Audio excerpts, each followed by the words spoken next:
ফ্রেমে আটকাবো, আটকানো দৃশ্যটা এই ফ্রেমে রাখবো। এখান থেকে এই যে এই অবস্থায় আছে সে, ঠিক আছে। এখানে তারটা আছে, এগুলো যাতে কোথাও এটার আগে তো একটা মানে ইকোলজিক্যাল পরিবেশ তৈরি করছিলাম আমার মধ্যে। 18 মাস ছিল, এটা ছিল, এটার পার্ট ছিল ওইটা, এই যে এই জিনিসটা এটা ছিল।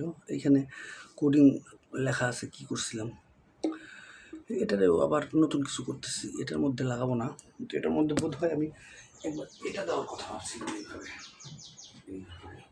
আচ্ছা তো এইভাবে এটাই থাক, এটা থাকলে কেমন হয় বা এর এনভায়রনমেন্টের সমস্যা হবে কিনা, কোনো পরিবেশ ভাবে দেখা যাক এটা এইভাবে ডিল দেওয়া যায় কিনা, তাহলে অনেকটা স্পেস পাবেও।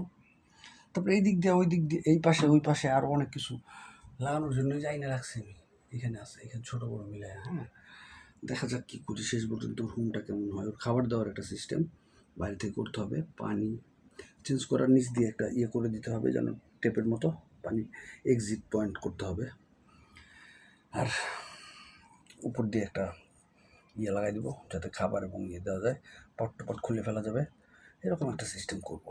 কিন্তু এইখানে এই ককটার জন্য এটার ভিতরে খাবার এটার ভিতরে ঢুকতে পারবে না সহজে, সো এটা অন্যভাবে করতে হবে, কাটতে হবে। এটা ব্লু গান আছে তো, এটা রোহানের, এটা আরেক রোহান, আমগো ভাগি না।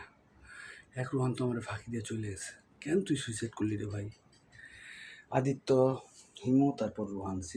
আমার সিনেমার টিমের নির্বাচিত মানুষগুলি একে একে চলে যাচ্ছে, তাও 3 জনই সুইসাইড।